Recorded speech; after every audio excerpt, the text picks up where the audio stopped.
এই রাজাকারের বাচ্চারা, তোমরা শুনে রাখো, 5ই আগস্টের হত্যাকাণ্ডের বিচার আমি ফজলুর রহমান চাই।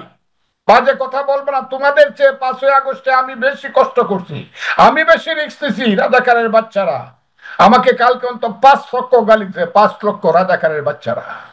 আমি তাদেরকে বলি বিচার হতে হবে 5ই আগস্টের, কিন্তু বিচার হতে হবে লিগেল বিচার, ইলিগেল বিচার না। আমি এই কথাটা বলার পরে কালকে লক্ষ লক্ষ, কি বলছিলাম আমি, যে এই কোর্টটা সম্পর্কে যখন গণতন্ত্র আসবে দেশে, এখন তো গণতন্ত্র নাই, এখন কোর্ট কাছারিতে বিচার হয় না তেমন। যখন গণতন্ত্র আসবে, writ bench, real writ bench আসবে হাইকোর্টে, তখন গিয়ে একজন আইনজীবী দাঁড়ায় বলবে, মাই লর্ড, 24 আগস্টের পরে যে কোর্টটা হয়েছিল ট্রাইব্যুনাল, এইটা সঠিক ছিল না, বেঠিক ছিল। আমি এই ব্যাপারে 102 ধারায় আমি আপনার কাছে কনস্টিটিউশন আমার অধিকারের দাবি করছি। সেই কোর্টটা শুনে অবশ্যই রায় দিবে যে এই কোর্টটা সঠিক ছিল না। ওই যে আপনারা লয়ে গেল জেলখানায়, ভারতের এজেন্ট, সন্ত্রাসী, আপনি কত বড় যে সন্ত্রাসী দেখেই তো আমার ভয় লাগতেছে। আপনাকে ওই লয়ে গেল কোথায় রিপোর্টার সিনিউট, আমি দেখতেছি আমার ভাই মঞ্জুরুল আলম পান্নাকে ধরে নিয়ে যেতেছে।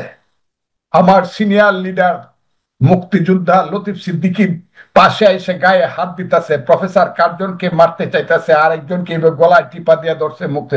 আমি সব দেখতেছি, এই কেউ কোনো কিছু কইতে পারতেছি না। কেন কইতে পারতেছি না? এই কারণে কইতে পারতেছি না, এই দেশে মানুষ আছে কিনা, লোক সংখ্যা আছে মানুষ। অ্যাডভোকেট ফজলুর রহমান, আপনাকে স্বাগত জানাচ্ছি। আমরা যে বিষয়টি নিয়ে কথা বলতে চাই খুব সঙ্গত কারণেই, সাবেক প্রধানমন্ত্রী শেখ হাসিনার বিচারের রায় হয়েছে ট্রাইব্যুনালের সোমবার, এবং সেই বিষয়টি এখন শুধুমাত্র টক অফ দ্য কান্ট্রি নয়, বাংলাদেশের আলোচনা বিষয় নয়, মোটামুটি সারা বিশ্বের বিভিন্ন প্রান্তের আলোচনা এবং একই সঙ্গে সমালোচনার বিষয়। আন্তর্জাতিক মানবাধিকার সংগঠনগুলো তারা এই বিচারের মানদণ্ড নিয়ে এরই মধ্যে প্রশ্ন তুলেছে। একজন সিনিয়র আইনজীবী হিসেবে এবং একজন অভিজ্ঞ রাজনীতিবিদ হিসেবে আপনার কাছে আমার প্রশ্ন, আপনি কিভাবে মূল্যায়ন করছেন শেখ হাসিনার যে বিচারের রায়টি হলো ট্রাইব্যুনালের মাধ্যমে? আপনাকে অসংখ্য ধন্যবাদ। আমার কথা যারা শুনছেন দেশে দেশে এবং বিদেশে, আমি সবাইকে সালাম জানাচ্ছি, আসসালামু আলাইকুম। দেখেন, আমার ভাগ্যটাই এমন যে পৃথিবীতে যখন কেউ এই বিচারের রায় নিয়ে কথা বলে নাই, বাংলাদেশে তো নয়, তখনই আমার মনে হয়েছে যে একজন মানুষ হিসাবে, এদেশের একজন সিনিয়র নাগরিক হিসাবে, সর্বোপরি একজন মুক্তিযোদ্ধা হিসাবে, একজন সিনিয়র অ্যাডভোকেট হিসাবে, আমি যদি এই রায়টা সম্পর্কে কোনো না কথা না বলি, তাহলে আমি বিবেকের কাছে দায়ী থাকব। কারণ আমি জানি এই রায়ের ভবিষ্যৎ কি। ফুটবল খেলার গোল দেখে হাততালি দেওয়া আর রায় শুনে হাততালি দেওয়া তো এক জিনিস নয়। আমার কাছে মনে হয়েছিল গতকালকে এবং প্রতিদিন, এবং যেদিন এই বিচারালয়টা, স্পেশাল ট্রাইব্যুনালটা কনস্টিটিউট হয়, গঠন করা হয়, সেদিনই আমার মনে হয়েছিল এই বিচারালয়ে একমাত্র 71-এর রাজাকার আল বদর আল শামস দালাল, স্বাধীনতা বিরোধী ছাড়া আর কারো বিচার হওয়া উচিত নয়। এটা বন্ধ করে দেওয়া উচিত ছিল এবং এটাকে জাদুঘরে পরিণত করা উচিত ছিল। কারণ এই ট্রাইব্যুনালটা গঠন করা হয়েছিল প্রথমে 1973 সনে এবং পরবর্তী সময় শেখ হাসিনার 8 সনের পরে এই দেশে যারা মুক্তিযুদ্ধের বিরোধিতা করেছিল এবং আইনগতভাবে যাদের বিচার হওয়ার জন্য নিশ্চিতভাবে চুক্তি হয়েছিল, সেই চুক্তি কেউ জানে না। আমি কি করবো, কে জানে, কে জীবিত আছে, আমি তো বুঝি না। তো চুক্তি হয়েছিল, যে চুক্তিতে লেখা ছিল 1971 সনের 16ই ডিসেম্বর নিয়াজি যখন জেনারেল জগজিৎ সিং অরোরার পায়ের নিচে তার রিভলভারটা লেখে দস্তখত করে সারেন্ডারের, সেই সারেন্ডারের দস্তখতে লেখা ছিল, সেই পত্রে লেখা ছিল, এই 93,000 পাকিস্তানি হানাদার বাহিনী তো সারেন্ডার করলই, তাদের তো বিচার হবেই। তাদের সাথে সাথে বিচার হবে তাদেরকে যারা এদেশে সহযোগিতা করেছে, মুসলিম লীগ, পিডিপি, জামাতে ইসলাম, নেজামে ইসলাম, আল বদর, রাজাকার, আল শামস, এই 7টা নাম, এদেরও বিচার হবে। এটা হলো যুদ্ধের মধ্য দিয়ে প্রতিষ্ঠিত চুক্তির মাধ্যমে এই দেশে যারা 30 লক্ষ মানুষকে হত্যা করতে সহযোগিতা করেছে, 2 লক্ষ মা বোনের ইজ্জত হরণ করতে বা নিজেরা হরণ করেছে, বা যারা হরণ করতে হানাদার পাকিস্তানি বাহিনীকে সহায়তা করেছে, এবং যারা আমার দেশের সেই সব বুদ্ধিজীবীকে হত্যা করে আমার দেশকে মস্তিষ্ক শূন্য করেছে, মুনির চৌধুরী, গিয়াসউদ্দিন আহমদ, শহীদুল্লাহ কায়সার, ডক্টর আলিম চৌধুরী, জিসি দেব সহ শত শত বুদ্ধিজীবীদেরকে আলবদররা হত্যা করেছে, তাদের বিচারের জন্য এই কোর্টটা গঠন করা হয়েছিল। এবং তাদের বিচার যতটুকু সম্ভব হয়েছে, শেখ হাসিনা করে গিয়েছে, অনেককে মাফ করে দিয়েছে, শেখ হাসিনার বিচারও অর্ধ সমাপ্ত ছিল। এই কোর্টে আবার দেখা গেল 5ই আগস্টের গণ আন্দোলনের যারা বিরোধী শেখ হাসিনা সরকার, তাদের বিচার হচ্ছে। এটা তো হতে পারে না, এটা তো মুক্তিযুদ্ধের অপমান, মুক্তিযোদ্ধাদের অপমান।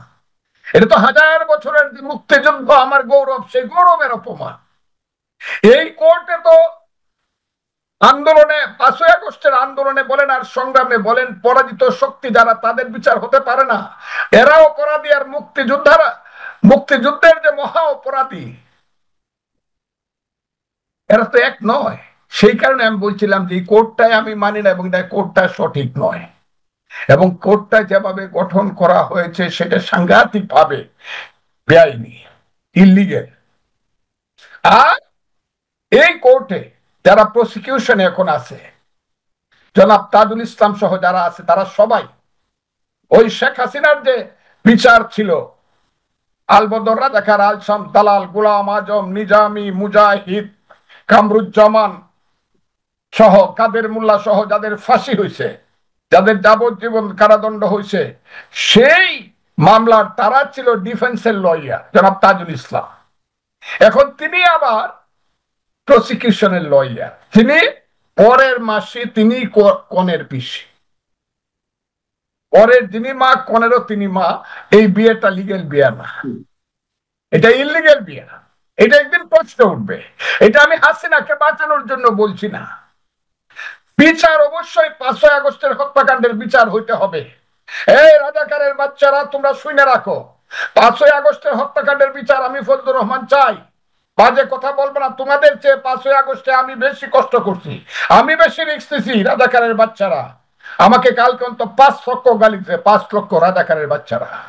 আমি তাদেরকে বলি বিচার হতে হবে 5ই আগস্টের, কিন্তু বিচার হতে হবে লিগেল বিচার, ইলিগেল বিচার না। আমি এই কথাটা বলার পরে কালকে লক্ষ লক্ষ, কি বলছিলাম আমি, যে এই কোর্টটা সম্পর্কে যখন গণতন্ত্র আসবে দেশে, এখন তো গণতন্ত্র নাই, এখন কোর্ট কাছারিতে বিচার হয় না তেমন।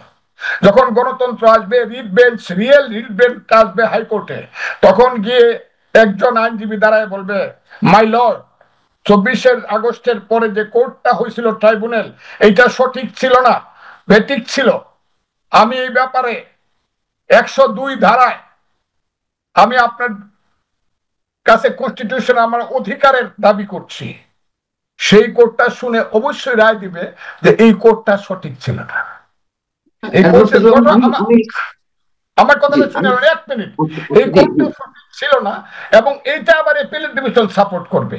আর সেই কোর্টটা যদি সঠিক না থাকে, তো এই কোর্টের বিচার তো পরের ব্যাপার, কোর্টই তো সঠিক না। 1, 2 হলো, আমি যে কথাটা বলছিলাম সেই কথাটা আজকে জাতিসংঘ সমর্থন করতেছে। আমি যে কথাটা কালকে বলছি সেই কথাটা আজকে সমস্ত মানবাধিকার সংস্থা সাপোর্ট করতেছে। আমি যে কথাটা বলছি সেই কথা অস্ট্রেলিয়া থেকে, জাপান থেকে ধরে, ইউরোপীয় ইউনিয়ন থেকে ধরে, আমেরিকা, সবাই সাপোর্ট করতেছে। তা আমাকে হাজার হাজার গালি কেন দেওয়া হইলো? আমি তো বলতেছি না বিচার করা যাবে না, বিচারের ব্যাপারে আমার কোনো কথাই নেই। আমি বলতেছি কোর্টটা ইলিগেল, কাজে ইলিগেল কোর্টে কোনো লিগেল বিচার হইতে পারবে না। এটা হলো আমার কথা। বিষয় হচ্ছে যে ইলিগাল বিচার, আপনি বলছেন যে যুদ্ধ অপরাধী বিচারের জন্য এই ট্রাইব্যুনাল গঠিত হয়েছিল, অর্থাৎ শেখ হাসিনার বিচারের জন্য নতুন কোন ট্রাইব্যুনাল গঠন করা যেতে পারে, তো এটা হচ্ছে আপনার বক্তব্য?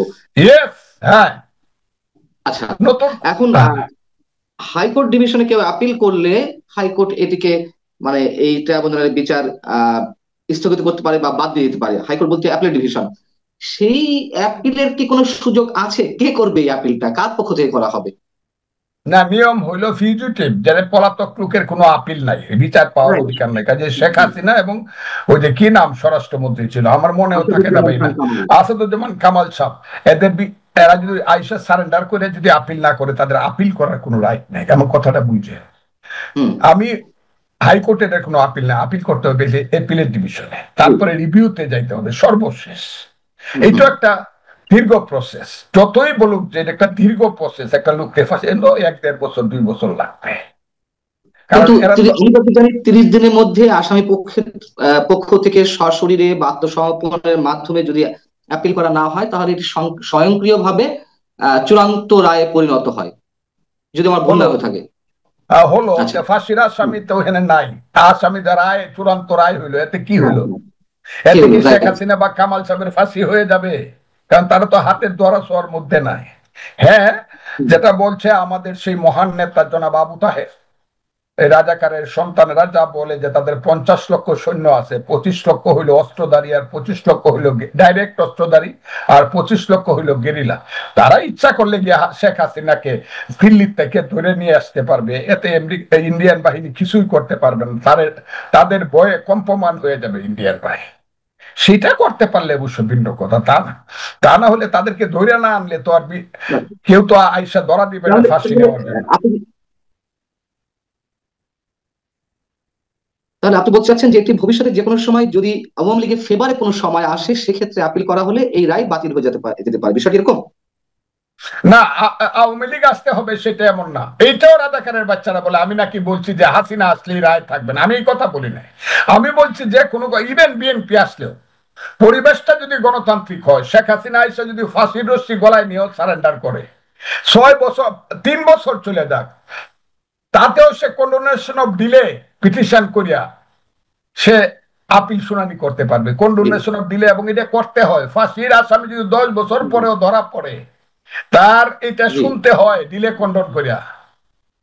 এটা আমি প্রতিদিন বলবো না, প্রতি বছরে বছরে ফাঁসির কেস আমি করি, কোনোটা খালাস করি, কোনোটা যাবজ্জীবন করি, কোনোটা বহাল থাকে। এইটাই নিয়ম, ফাঁসি ধরেই আরেকবার 10 বছর পরে ধরা পড়লেই ফাঁসি দিয়া দিবে, কত সোজা না তো ব্যাপারটা। এ হলো ব্যাপারটা। আমি সেই ফাঁসির কথায় যাব না, আমি বলছিলাম হুম, কোর্টটা সঠিক না। এই কোর্টটা যে সঠিক না এবং বিচারটা সঠিক প্রসিডিউরে হয় নাই, সেটা পরে আসবে, কিন্তু কোর্টটা সঠিক না এটা প্রথমে আসবে।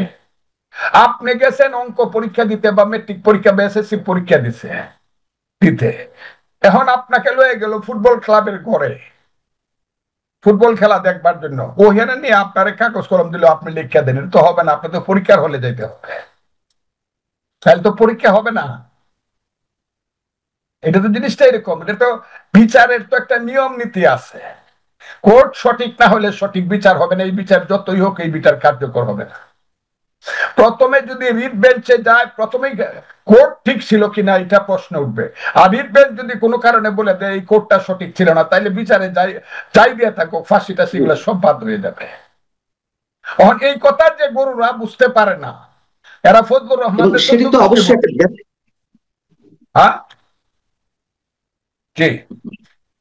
আহ, অবশ্যই আপনি আপনি মৌলিক একটি জায়গায় মানে এটাকে নোটিস করছেন যে এই ট্রাইব্যুনালই শেখ হাসিনার বিচারের জন্য যথোপযুক্ত নয়, যেহেতু এটা একটা আমি বলছি নির্দিষ্ট না, সারা বিষয়ের উপরে দুনিয়া এটা আমাদের বলতেছে, গঠিত এখন হয়েছে। জাতিসংঘ আমি ধরে বলছে, নিলাম যে যে প্রক্রিয়া। এদের যে বাবা জাতিসংঘ, জি। আমাদের যে বাবা 15 বছরের বাবা মানবাধিকার সংস্থা, যারা সব সময় বিএনপি এবং আন্দোলন হুম, হুম। সমর্থন করে গেছে হাসিনার বিরুদ্ধে, জি। এরা হলো এখন তাদের আমাদের ওই ফাঁসির এগেইনস্টে বিচারের এগেইনস্টে গেছে, যেটা বিচার ঠিক মতো ভাবে হয় নাই। দেখেন না সবকিছু কইলা, আমাকে বকে কেন? অনেক কথা আমি আগে বলছি হুম, হুম। বলেই বকে শুনতে হবে আমাকে? হ্যাঁ, আমার দলের কাছে বিচার দেয়, ফজলুর রহমান তো হাসিনার বিচার না। আমি হাসিনার বিচার চাই না এটা না, আমার দল যেটা স্টেটমেন্ট করছে ওই স্টেটমেন্টের আমি বিরোধী না, আমি তার পক্ষে। কিন্তু আমি যেটা বলতেছি আইনজীবী হিসাবে এবং মুক্তিযোদ্ধা হিসাবে, এই কোর্টে বিচার করিয়া মুক্তিযুদ্ধের অবমাননা করছে। দুই, আইনজীবী হিসাবে আমি বলতেছি এই কোর্টে যে কোর্টটা গঠন করা, এই যে কোর্টটা গঠন করা হয়েছে সঠিকভাবে গঠন করা হয়নি। দলের কর্মী হিসাবে তো আমি এর দলের বাইরে আর কি ধরনের এই বিচার নিয়ে আর কি ধরনের সমালোচনা আপনার কাছ থেকে আসতে পারে? যেমন ইন্টারন্যাশনাল অ্যামনেস্টি ইন্টারন্যাশনাল কিংবা হিউম্যান রাইটস ওয়াচ বা জাতিসংঘ যে কথাগুলো বলছে যে এগুলো, এই বিচারটি আন্তর্জাতিক মানদণ্ড অনুযায়ী হয়নি, বিচারের ক্ষেত্রে খুব দ্রুততা অবলম্বন করা হয়েছে, তড়িৎ গতিতে এই বিচারটি করা হয়েছে, আসামি পক্ষে অনুপস্থিতির বিষয়টি আনা হয়েছে যে আসামির অনুপস্থিতি এই বিচার প্রশ্নবিদ্ধ হবে, এবং সাক্ষীদেরকে যথোপযুক্ত ভাবে জেরা করার সুযোগ দেওয়া হয়নি। এই ধরনের আরো বেশ কিছু পয়েন্ট আউট তারা করেছে। আপনি কি মনে করেন তাদের এই অভিযোগগুলো যথাযথ? আমি এই প্রশ্নের উত্তরটা এই কারণে দিব না, আমি একটা দল করি, কিন্তু এক জি। সময় এই প্রশ্নগুলো আসবে। জাতিসংঘ যখন প্রশ্ন তুলছে, না বুঝে তো তুলেন। জাতিসংঘ তো আর সলিমুদ্দিন না, সে তো আর ডাক্তার শফিকুর রহমান বা আবু তাহের না। জাতিসংঘ তো বুঝে শুনে এই প্রশ্নটা তুলছে, বিচারটা সঠিক হয় নাই। যদি সঠিক না হয়ে থাকে কি করবে তারা? এই কথাটা আমি আগে বলছি বইলা বলতেছে ফজলুর রহমান বিএনপি থেকে হাসিনার বিচার চায় না। আরে এত বড় আর কিছু হারামজাদারা আছে, আমি আপনাকে বলি, বেজন্মা বাস্টার্ড, ওই চালায়, ইউটিউব চালায় আমার ভুলও দিয়া, আমার ফলস আইডি দিয়া, এরা যে কি লেখে আমার নামে। আমি তো স্পষ্ট বলতেছি আমার কথাটা, যে আমি যা বলতেছি জাতিসংঘ তাই বলে, মানবাধিকার সংস্থা তাই বলে, এবং একদিন সারা বাংলাদেশের মানুষ তাই বলবে যে কোর্টটা সঠিক ছিল। এটা হলো আমার কথা। তাহলে এই যে বিচারটি করা হলো, এটি কোনো প্রতিহিংসার জায়গা থেকে নাকি কিছু ত্রুটি নিয়ে বিচারটি হয়তো হয়েছে? এটাই দরকার ছিল শেখ হাসিনার জন্য, খুব দ্রুত দরকার ছিল। যারা আন্দোলন করেছে, গণ অভ্যুত্থানে জড়িত ছিল, সামনের সারিতে ছিলেন, তাদের তাদের যে দাবি দাবি পূরণের জন্য দ্রুত গতিতে এই বিচার। আপনি কিভাবে মূল্যায়ন করবেন? আমি প্রতিহিংসা শব্দটা উচ্চারণ করেছি, অনেকে করছেন যে এটি কি প্রতিহিংসা বিচার কিনা, বিভিন্ন জায়গা থেকে প্রশ্ন উত্থাপন করা শুরু হয়েছে। আপনি, আমি বলবো না, আপনি জজদের ইতিহাসটা খুঁজে দেখেন, যারা জাস্টিস ছিলেন মাইলর্ড, বা এরা তখন স্যার, এরা তো মাইলর্ড না, এটা ট্রাইব্যুনালের, তো তারা তো স্যার। স্যারদের পূর্ব ইতিহাসটা খুঁজে দেখেন, বাপদাদার ইতিহাসটা, এরা কারা কোন থেকে আসছে। আর আমি চ্যালেঞ্জ করে বলতে পারি, প্রসিকিউশন এবং ডিফেন্সে যারা ছিল তাদের 95% পূর্বপুরুষ হইল আলবদর, রাজাকার, আল শামস এবং স্বাধীনতা বিরোধী, এবং এরা সবাই জামাত শিবির করছে। এই যে তাজুল ইসলাম শিবিরের নেতা ছিল, এবং শিবির যে গুলি করে ছাত্রলীগ এবং ছাত্রমৈত্রীর, ছাত্র ইউনিয়নের বা জাসদ ছাত্রলীগের ছেলেদেরকে মারছে, এই তাজুল ইসলাম তার মার্ডার কেসের আসামি ছিল, সে শিবিরের নেতা ছিল, এবং তার সাথে যারা আছে তারা সব শিবিরের কর্মী। আমি তাদেরকে দোষ দেওয়ার জন্য কথাটা বলছি না, এটা হলো সবটা প্রসিকিউশনে এবং ডিফেন্সে ছিল শিবির। এটা শিবির, এরাই এটা প্লেস করছে, এটা অপোজ করছে। দেখেন না, ডিফেন্সের যে যিনি ছিলেন হাসিনার পক্ষে, কি হাসা হাসা কইছে, আমি খুব কষ্ট পাইছি, হাসা হাসা কইতেছে যে তার ফাঁসি হওয়াতে আমি খুব কষ্ট। এগুলো মস্করা করা জাতির সাথে।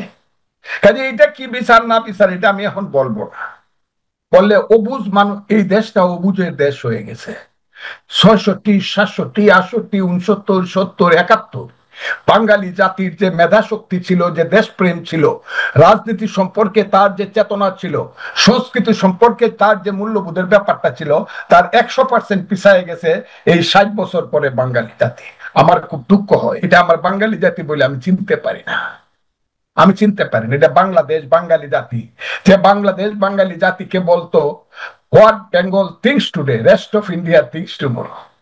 বাংলা আজকে যা ভাবে, সমস্ত ভারত এবং পৃথিবী তার একদিন পরে তা ভাবে। কিন্তু এখন বাংলায় এমন অবুঝ হয়ে গেছে, শুধু টাকা চাই, পয়সা চাই, সম্পদ চাই, লুট চাই, হত্যা চাই, খুন চাই, নারী দর্শন চাই, এ হয়ে গেছে। এবং এই দেশটা এখন অপরিচিত একটা দেশ ইউনূস সাহেবের আমলে। এই দেশে কোনো নেতৃত্ব নাই, এই দেশে কোনো ধরনের জীবনের নিশ্চয়তা নাই। বাংলাদেশকে এখন মানুষ ঘৃণা করে, এটা হলো কথা। এই হাসিনার আমি আমলে আমি এটা কইছি বলে আমাকে আমার এক বন্ধু, সাংঘাতিক আমার প্রিয় ব্যক্তি বন্ধু সাংবাদিক কইছে, আপনি এটা কইলেন হাসিনার আমলে তো সে এরকম হয়েছিল। হ্যাঁ, হাসিনার আমলে মানুষ খুন হয়েছে, গুম হয়েছে, ইলিয়াস আলী গুম হয়েছে, শত শত মানুষ হত্যা হয়েছে, হাজার হাজার মানুষের নামে কেস হয়েছে। আমি নিজে রাষ্ট্রদ্রোহ মামলার আসামি। ওই যে আপনি যে কাশিমপুর জেলে ছিলেন, আমি কাশিমপুর জেলে ছিলাম। এগুলো সব হয়েছে, ইলেকশন দেয় নাই, লুট হয়েছে, সবই হয়েছে। কিন্তু হাসিনার আমলে সামাজিক এবং রাজনৈতিক দুষ্ট নেতৃত্ব হইলেও ছিল। অনির্বাচিত নেতৃত্ব হইলেও ছিল, একটা জায়গাতে গিয়া বলতে বলতে হইতো আমাকে ওরা মাইরে ফেলবে, আপনি আমাকে বাঁচান। এখন আর কোথাও গিয়ে আপনি বলতে পারবেন না ওরা আমাকে মেরে ফেলবে, আপনি আমাকে বাঁচান। ইউনূস সাহেব সহ কেউ বাঁচাইতে পারবে না আপনাকে। যদি ওইসব ওই যে বৈষম্য বিরোধী এনসিপি এরপরে সমন্বয়করা যদি মনে করে আপনার সব শেষ করে দিব, গুলশানে একটা বাড়িতে গিয়ে উঠবে 10-15টা ছেলে বৈষম্য বিরোধী বা এনসিপির নামে, এই রাত্র 12টার সময় গিয়ে এই দরজা খুল, ফিরে ফেসিস্টের বাড়ি, দরজা খুললে স্বর্ণ নিব, টাকা নিব, কেউ কথা বলবে না, পুলিশ আসবে না, পছন্দ হইলে সুন্দরী মেয়েটাকে দৌড়ে লইয়া 3 দিন পরে আবার ফেরত দিব। এইটা হলো দেশ, এইটা হলো দেশ। এটা করলে ফজলুর রহমান এই দেশ কেন হইলো? আমরা তো চাই না ইউনূস সাহেব 15 মাস বা 15 বছর থাকা, আমরা তো চাই 2 মাসের মধ্যে ইউনূস সাহেব ইলেকশন দিয়ে যাক। তাই না কেন? সমস্ত বিদেশি যারা এই দেশের নাগরিক নয় তারা আমার দেশ চালায়। আলী রিয়াজ, কলিল, অমুক তমুক নাম কইতেও ঘৃণা লাগে। তো এরা এরা কি বাংলাদেশে 2 পয়সার মানুষ না, এরা এসে আমার দেশের সংবিধান লেখে আর বলে যে 12 কোটি মানুষের ভোট যারা পাইবা তোমরা, তারা 270 দিন আমাদের কথা মতো কাজ করার লাগবে। আমি জানি না আল্লাহ কি রাখছে আমাদের কপালে। আমার শেষ করবো, আপনার কাছে আমি একটা প্রশ্ন রাখতে চাই। যেহেতু এই 5টি অভিযোগে এই মামলার রায়টি এসেছে এবং যার মধ্যে একটি অভিযোগ ছিল রংপুর আবু সাইদকে পুলিশ যেভাবে গুলি করেছে, সেই গুলির সুপ্রিয়র কমান্ডার হিসেবে আহ আইন শৃঙ্খলা রক্ষাকারী বাহিনীকে গুলি নির্দেশদাতা হিসেবে শেখ হাসিনার যে অপরাধ, সেইখান থেকে তার ফাঁসি দেয় আরো বেশ কিছু অভিযোগের ভিত্তিতে। আমার কথা হচ্ছে, এই মামলায় শেখ হাসিনা কিংবা আসাদুজ্জামান খান কামালের ফাঁসির বা মৃত্যুদণ্ডের রায় হয়েছে, কিন্তু যে পুলিশেরা হত্যাকাণ্ড ঘটালেন সরাসরি, মানে যে নথিপত্র আনা হয়েছে, যে অভিযোগগুলো আনা হয়েছে, আমি তার ভিত্তিতে জিজ্ঞেস করতে চাচ্ছি, যেহেতু আপনি সিনিয়র আইনজীবী, দেশের একজন প্রতিষ্ঠিত আইনজীবী। আবু সাইদকে যারা হত্যা করলো সরাসরি, তাদের বিষয়টি কেন আনা হলো না রায়ের মধ্যে, নাকি এখানে প্রয়োজন নেই বিষয়টা? আমি একটু আমার কিউরিসিটি জায়গা থেকে জানতে চাচ্ছিলাম। আমি আপনাকে বলি, এখন যেটা চলছে আমি এটার কথা উত্তর দিতে পারবো না, কারণ আমি একটা আমি যদি কোনো দিন উকিল হিসাবে দাঁড়াই আমি প্রশ্নগুলোর উত্তর দিতে পারবো। আপনার মনে যে চিন্তাটা আছে, আমার মনে যে আছে, সেটা আমি প্রকাশ এখন দিলে পরে হবে কি বলবে, বুঝছেন, বলবে এই যে আবু সাইদে যে হাসিনা মারছে এটা আমরা ফজলুর রহমান যুক্তি দিয়া খণ্ডন করতে চাই। হ্যাঁ, সে ফ্যাসিস্টের দালাল, ভারতের এজেন্ট। ও যে আপনারা লয়ে গেল জেলখানায়, ভারতের এজেন্ট, সন্ত্রাসী। আপনি কত বড় যে সন্ত্রাসী দেখেই তো আমার ভয় লাগতেছে। আপনাকে ওই লয়ে গেল কইতে রিপোর্টার সিনিউরিটি আমি দেখতেছি, আমার ভাই মঞ্জুরুল আলম পান্নাকে ধরে নিয়ে যেতেছে। আমার সিনিয়র লিডার মুক্তিযোদ্ধা লতিফ সিদ্দিকীর পাশে এসে গায়ে হাত দিতেছে, প্রফেসর কার্জনকে মারতে চাইতেছে, আরেকজনকে গলায় টিপা দিয়ে ধরছে, মুক্তি। আমি সব দেখতেছি, এইকেও কোনো কিছু কইতে পারতেছি না। কেন কইতে পারতেছি না? এই কারণে কইতে পারতেছি না, এই দেশে মানুষ আছে কিনা, লোক সংখ্যা আছে, মানুষ আছে কিনা আমার সন্দেহ আছে। তারপরে এত কইছি আপনাদের সম্পর্কে প্রত্যেকটা টক শোতে, আপনি টক শো গুলা শুনে দেখেন। এখন যদি আমি যদি এগুলা যুক্তি দিয়ে কইতে থাকি, তখন বলবো ফজলুর রহমান তো হাসিনার দালাল, ভারতের দালাল। আমি যুক্তি দিতে চাই না। আমি চাই 5ই আগস্টের হত্যাকারীদের ফাঁসি হোক, রিয়েল বিচারের মাধ্যমে, প্রকৃত বিচারের মাধ্যমে 5ই আগস্টের হত্যাকারীদের ফাঁসি হোক। যে মারছে, যারা মারছে, যারা আদেশ দিচ্ছে তাদের ফাঁসি, আমার কোনো আপত্তি নাই। আমার কথা হইলো সঠিক বিচারের মাধ্যমে, সঠিক বিচারের মাধ্যমে হোক। আর তা না হইলে, ইউনূস সাহেবের কথা মনে হইলে আমার সব সময় মনে হয়, সুন্দরভাবে বলতে গেলে বলতে হয়, হাকিম হইয়া হুকুম করো, পুলিশ হইয়া ধরো, সর্প হইয়া দংশন করো, উজা হইয়া ঝাড়ো। তার নাম হইল অধ্যাপক মোহাম্মদ ইউনূস। আর তারে যখন আমি দেখি হাসি দেয়, একটা হাসি যখন দেয়, সে হাসিটা দেখে আমার একটা গানের কথা মনে পড়ে, যেটা বিদ্রোহী কবি নজরুল ইসলাম লিখেছে গানটা, খেলেছ এ বিশ্ব লয়ে বিরাট ও শিশু আনমনে, সৃজন সৃষ্টি তব পুতুল খেলা নিরজনে, প্রভু নিরজনে। উনি এই দেশে পুতুল খেলা খেলতেছে মানুষকে নিয়ে, পুতুল সাজাচ্ছে, কিন্তু দে উইল কাম। ওই যে দস্তখত করে চট্টগ্রাম বন্দরটা দিয়ে দিছে গতকালকে, এইটার জবাব আল্লাহর রহমতে ইউনূস সাহেব বাচ্চা থাকুক তাকে দিতে হবে। এই যে আলী রিয়াজ, ফালি রিয়াজরা আমি বলি বাপের বেটা হইলে দেশ ছেড়ে যাইস না, থাইকেন, দেশ ছেড়ে যায় না বাপের বেটা হইলে। আমি কিন্তু যাবো না, আমি ফাঁসি হইলেও যাবো না, দেশটা শেষ হয়ে গেছে। রাইট, আমি অনেকখানি একমত আপনার সঙ্গে, অনেকখানি নয়, বলা যায় পুরোপুরি একমত আপনার অনুভূতির সঙ্গে, আপনার উত্তর প্রজন্ম হিসেবে। অ্যাডভোকেট ফজলুর রহমান, আপনার প্রতি সশ্রদ্ধ সালাম। ভালো থাকবেন আপনি। আমাদের মাঝে আপনার বেঁচে থাকাটা অনেক অনেক বেশি জরুরি, আর দীর্ঘায়ু হওয়ার। দর্শক, শেষ করছি, ভালো থাকুন।